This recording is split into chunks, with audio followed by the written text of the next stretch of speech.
It remains probably the greatest achievement, but I always have felt and still feel that really I won that award on behalf of a remarkable group of Africans dedicated to really doing their part to address what is probably one of our most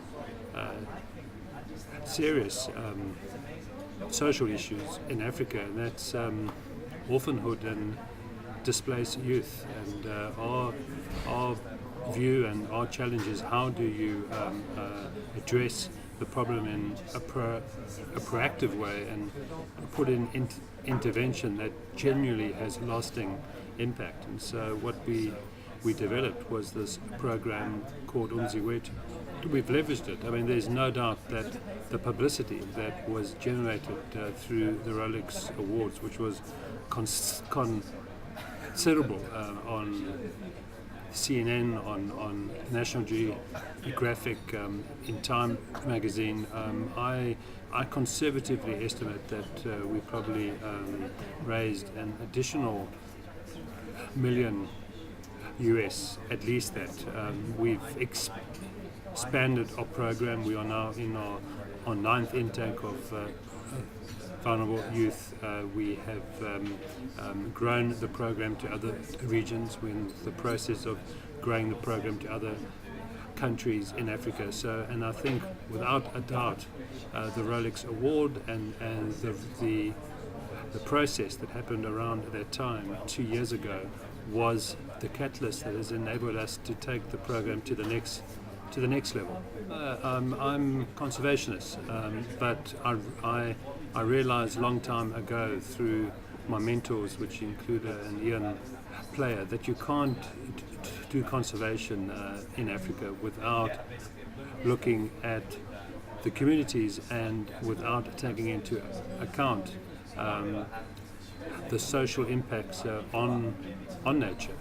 You can't divorce the two. The only way we can move forward with a healthy, intact environment is with a healthy, intact people that are supported by the environment. So I sort of try and work between the social and the environmental. And so I head up a foundation called the Wilderness Foundation, which is a conservation organization. However, it has a very strong people side to what it does. We try and find the link between nature and people.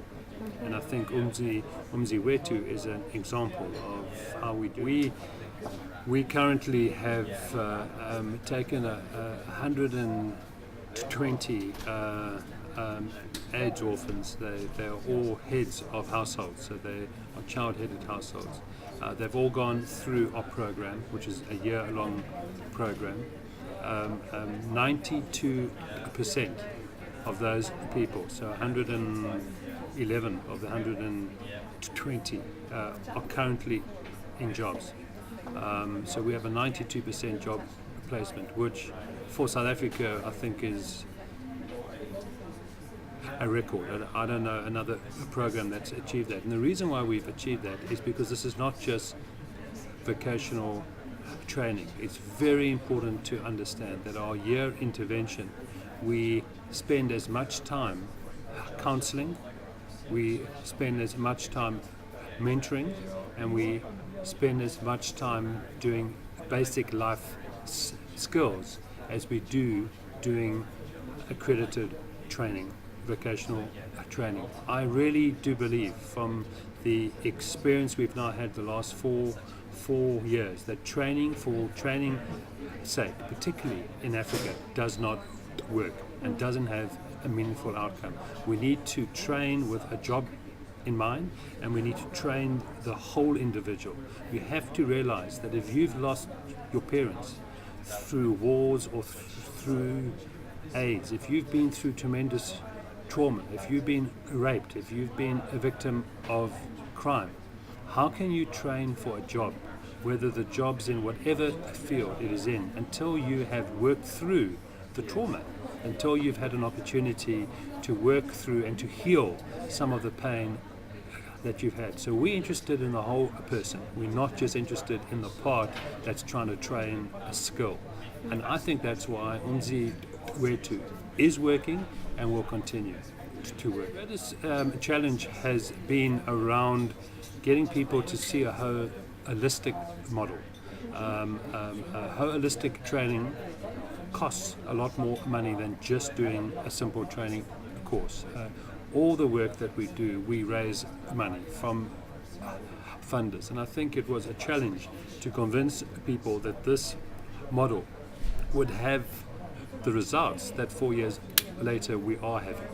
And I think that now that we have passed that initial 4-year period, we now don't have a problem raising money because people see the results and it's more than worth the investment. But those initial years were hard years, which is why again Rolex was such an important part of the growth and the story that is Umzi Wethu. I think my greatest achievement has been that I've been involved in this work for 22 years now. I started when I was in my early in my 20s, and you know, I think the fact that I have stayed true to what I believe.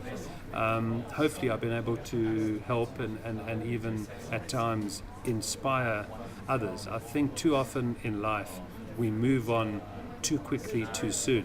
And so I'm very happy with where I am in my life with the family and extended family I have with my children and my wife. And I think if you are strong individually, then it's a lot easier to help others, and it's a lot easier to give of yourself because people, they see you. You can't wear a mask. You can't hide. People see if what you say is really what you mean. And I really do believe that you can't just talk the talk. You've got to walk the walk. And so maybe that's my lesson that I have learned in my journey. So I have learnt that Africa and all people that are of Africa, call them Africans, call them whatever you like, but all people that are of Africa are very compassionate. They really are genuinely people that believe in helping others. The tragedy and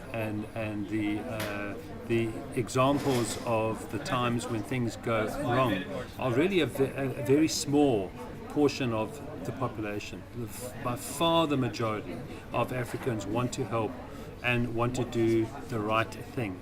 And so I would appeal to young people who are struggling, find mentors. Mentorship and volunteerism is something that Mandela spoke about when he became the president of South Africa.